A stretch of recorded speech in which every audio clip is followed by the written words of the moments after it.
I am eternally grateful that, for the most part, you forget everyone else that you went to middle school with and their experiences, and you mostly just remember your own. If I were tasked with remembering 3 things from middle school, I couldn't tell you anything that went on around me. What I could tell you is that I drank 8 chocolate milks and got so sick that I had to lay on a bench for 3 hours once. This was after school. I went to after school club, and I wanted to see how many milks I could drink, and it turns out I could drink 8. I don't know anybody who's ever said like, oh yeah, middle school was the highlight of my life. That's likely because, honestly, if it was, you're like probably dead. Not to be morbid, but so today I decided that I would reminisce about being a loser, and I mentioned middle school because that's where I more or less became like aware that I was alive, right? Like, I mean, obviously I existed before that, but I did not know that I had free will till I was like 14, probably. Let me know when you guys discovered your free will in the comments. Today I'm utilizing that free will by looking at pictures of Skrillex that make me smile and talking about various things. So this kind of just like came up because I was, spoiler alert, looking at pictures of Skrillex, and thinking about Skrillex reminded me of middle school because that's what I listened to in middle school. Like, I just listened to Skrillex constantly, 24/7. If you asked if I had any hobbies, I would have told you it was listening to Skrillex. If you asked me if I had any heroes, it was Skrillex. If you asked me what my favorite song was, it was probably a Skrillex song. Genuinely, I think the most heartbreaking day of my middle school career or early high school, I really don't know. I'd have to look it up. I'll check. I'll try to put it here. Was when Jack U became a thing and Skrillex and Diplo worked together, because as a Skrillex fan, I had opinions about Diplo. So yeah, that's my background history for why I have 1, so many pictures of Skrillex, and 2, so many things to say about these pictures, and 3, why these cause me to talk about middle school. Really, I'm actually just using this video as a vehicle to show you, the incredibly lucky viewer, some really primo pictures of Skrillex. If you don't want to see pictures of Skrillex, get out of here. So our first picture and story combo is this, probably the coolest image ever taken. I don't know what show this was at. I love that it looks like he's got those, like, the same, maybe, I don't know, I think those might not be his fuck-ass beats, but he's got his glasses on, he looks awesome, he's greasy, and then there's the Nyan cat in the background, which, in middle school, when I finally started to diversify my music intake a little bit more, right, I discovered that there was a website that you could go to. I think it was literally like nyancat.com or something. I don't know. Don't go to that. It could be a virus. Don't do that. But it was just like an endless Nyan cat loop, right? It had like a timer on it, and that was all. And I would just listen to the Nyan cat song on loop all day. Like, if I had a day off and I was on the computer, like, doing whatever I did, like, when I was in middle school, I think I pretty much just kind of played, like, Shop Empire 2, which is a game that I'm going to talk about in the future, so keep an eye out for that.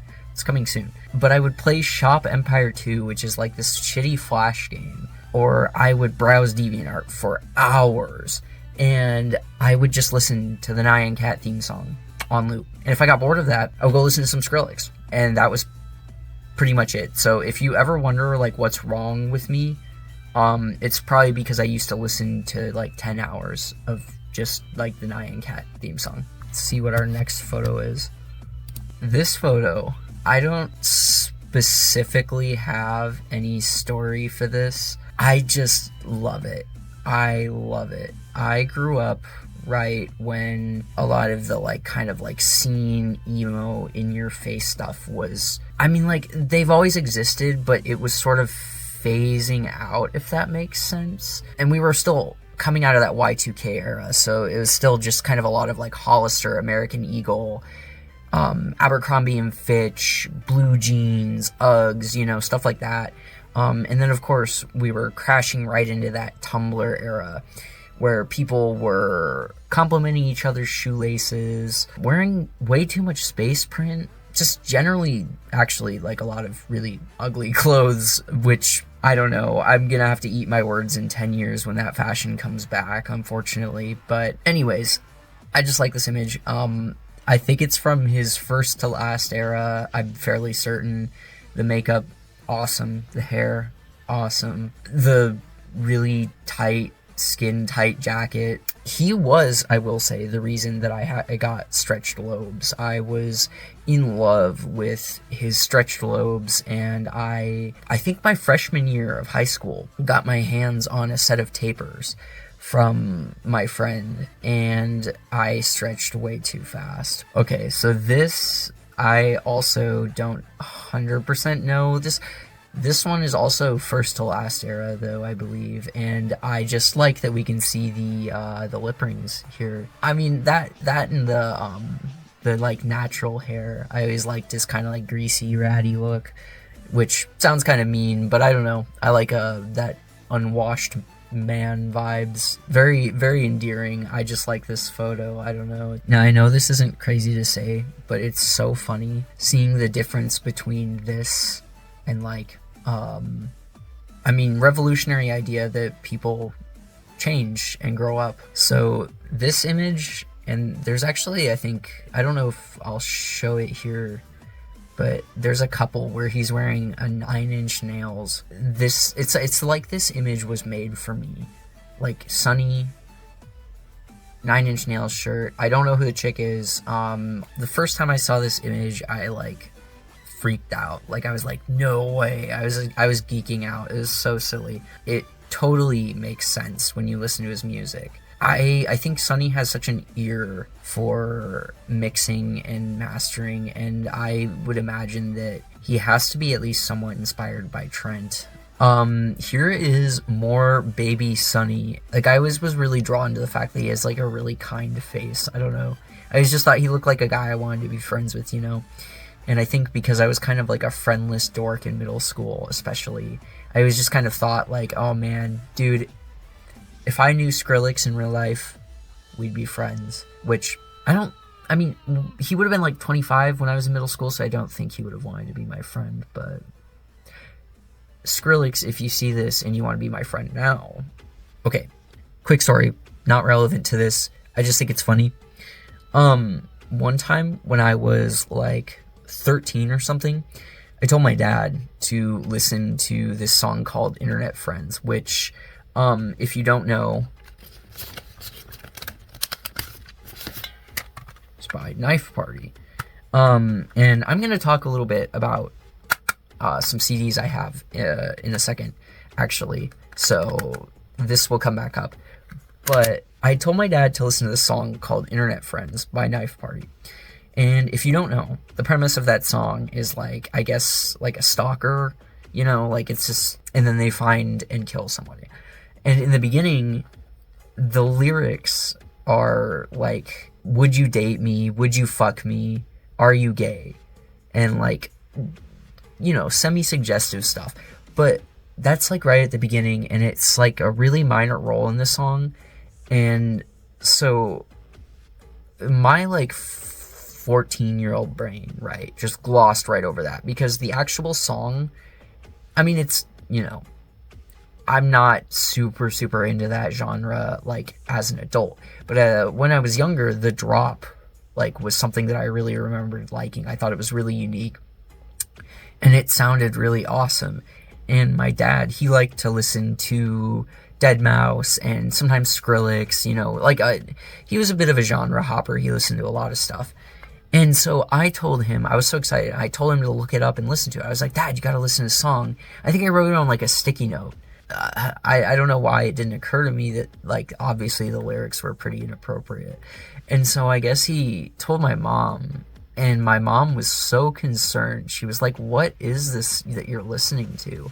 And I think what made it worse was that he kind of took it out of context and just told her, like, what the words were. Not just like, you know, oh, it's like literally 10 seconds in the song. And it's not like they're like repeating it. It's just like, I think I was jaded to it even when I was much younger, because if you don't know, it's always been kind of like a joke thing to put something like controversial and then like drop the bass, and it's like, oh, it's so funny. And so I didn't think anything of it. But then my parents were like, dude, what the fuck are you listening to? And I do remember getting in trouble, and I think I even like had my laptop taken or something, like, because they were like, dude, like, you can't be listening to stuff like this. And I just remember being like, no, it's not like that. But I don't know why I didn't think anything about the lyrics. Like, okay. This one is just another photo I really like because it's that same Nine Inch Nails shirt. And I was just, again, I'm not a loser, you are. Jumping off the back of my last story, another thing that I used to do that probably was so fucking annoying was I would rip the worst quality YouTube videos using YouTube to MP3, and I would save them on this little SanDisk MP3 player, which I still have. I would put them on an SD card and then plug it into the MP3 player, and I would beg my dad to play this music over his car speakers, because my dad at the time had a Subaru with these really decent speakers, this really great sound system in it. And it sounded wonderful. Everything we listened to was surround sound, really immersive. And I just was not used to that level of audio quality, because typically I just was kind of using like whatever earbuds, listening to super low quality stuff, right? And I didn't really understand like kind of file types, file sizes, downloading stuff directly versus ripping a copy of a copy of a copy off of YouTube. And so I would go on YouTube and I would just use YouTube to MP3 to download like the worst copy quality of like Nightcore. And I would get in the car and beg my dad to play this. And every once in a while, I have to imagine it was completely against his better judgment. It must have been ungodly annoying. But every once in a while, he would be like, fine, we can listen to your music. And he would let me hook up the aux cord. And I would be so excited to play this music. And I can just imagine my dad dying inside while we're driving. Because mind you, this was, we were commuting for about 45 minutes, right? So almost an hour in the car listening to Rockefeller Street, God is a Girl. Oh, and probably honestly Brony music like Discord. We were probably listening to Discord. So kudos to my dad for putting up with that. I don't know how he did that. I like this photo for a lot of reasons. I don't know where he is, but I like, first of all, this guy in the background that is just staring the camera down. Kind of looks like Jeffrey Epstein. Don't know what's up with that. I mostly just like this image because he looks very polite. He also kind of looks like he's hiding something in his mouth though. But I dig his hoodie. But I like this image. It's a polite guy. This image actually kind of reminds me of how I used to take photos in middle school. I don't mean like taking photos of myself, right? But like when my mom would be like, smile for a photo, I had this really elaborate like system for smiling. I didn't know how to smile, or I was like very convinced anyways that I didn't know how to smile. And so I had this like step-by-step how to smile like thing in my head, and I would like go through it every time I had to smile. And it wasn't even really a smile. I don't even like the face I would make. I don't even know how to explain it. I mean, it looked like a smile, but I feel like everybody probably was like, what is wrong with that guy? Like, okay. So I just realized I've spent like a lot of time on this, and I actually have like quite a few images. And I don't know if the more embarrassing part is that I have time to sit here and make fun of myself as a middle schooler, or that I just have all these images of a grown-ass man saved to my computer. So, I like this image because he's a little fruity with it, and I like that. That's cool. But seeing this also reminds me that I used to draw bad fan art of Skrillex, and I think I still have one of the pieces somewhere. So if I find it, I will put it right here. I had like a dedicated like style to drawing Skrillex. I can remember it very vividly. I should probably try to recreate it sometime. That's kind of a lost art. This is another really good image. I don't know who these people are, but what I do know is that I also really like this picture, and he is also a little fruity with it here. Okay, I really like this picture for a lot of reasons. One, the Ausla jackets. Is that how you say that? Ausla? Ausla? I just love that. Like, you know, there's the repping the brand. But what's really getting me here is two things. One, he's wearing those fuck-ass Beats. If you don't know, he's been wearing the same style of headphones forever. And apparently, according to some people, they actually are like kind of decent for DJing. I don't know. I'm not a DJ. But the way that he's just got this cigarette and he looks so chuffed, it's just hilarious to me. Wherever this kind of looks like a small venue. I wish I was there though. I think he's wearing a Boy Scouts t-shirt here, and I don't know what's up with that. I don't know. Is our boy is Sonny a Boy Scout? Is he Eagle Scout? Maybe his Eagle Scout project was becoming Skrillex. But I love this picture. He's also a little babby here. He's like 4.5, just a baby. Again, I don't know who these people are, but this image is awesome. I only saved this image because I'm incredibly jealous of that woman, and I don't have anything else to say. So, next. In middle school and high school, I would spend hours each week, probably like hours upon hours, looking just Skrillex unreleased, Skrillex bootleg, Skrillex VIP, like just anything I could get my hands on to like feed the Skrillex addiction. And as embarrassing as it is, it's really reassuring to know that other people were kind of in the same boat because of the whole voltage situation. And seeing that come out, I think, is interesting because I almost let out a breath that I didn't know I was holding when I finally heard it. It was very cathartic. I mean, a bit strange, I guess, because I had only ever heard it really through low quality rips of, I don't even know, like bootlegs. I don't know what to call that. And I think just like seeing the reaction that the general public had was really what was super interesting to me. Like just seeing how people were all celebrating.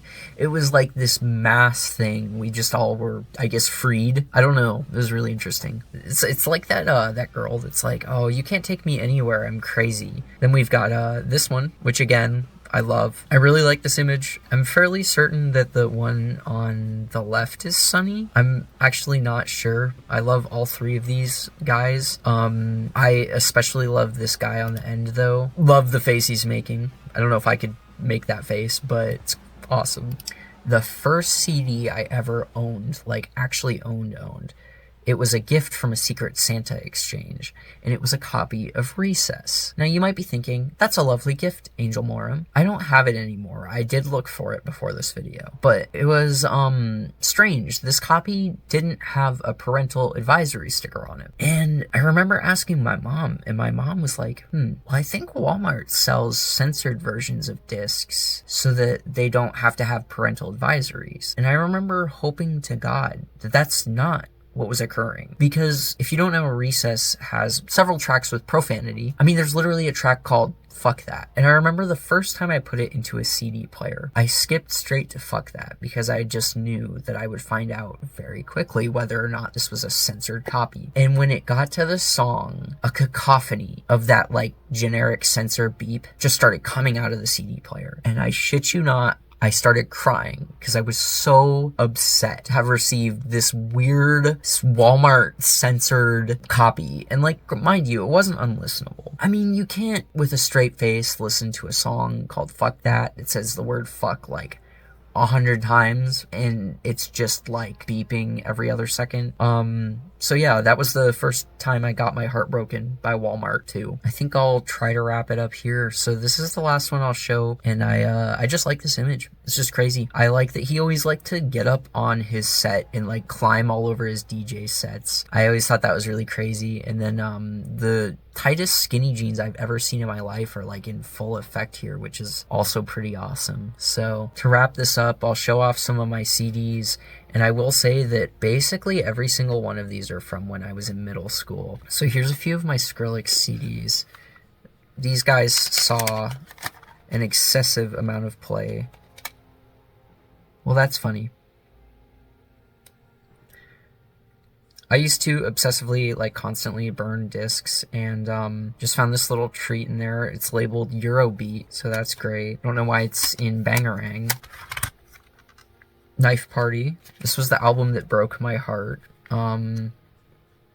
I remember thinking that this was going to be the end of Skrillex as we knew it. It's not the worst album on the planet. I was just a dramatic middle schooler. I remember when I discovered that he did Get Up, I was like, I had to immediately go out and get a copy of this album because I was just like freaking out. I'm 100% convinced that every single kid who liked Skrillex was also equally into deadmau5. And then, like, after a certain period of time, they picked, like, one or the other to become obsessed with. Like, you started out just listening to anything you could get your hands on, but then by, like, high school, you either were, like, still listening to Skrillex, or you were still listening to deadmau5. Daft Punk still got the sticker on it, but I have a ton of Daft Punk albums, too.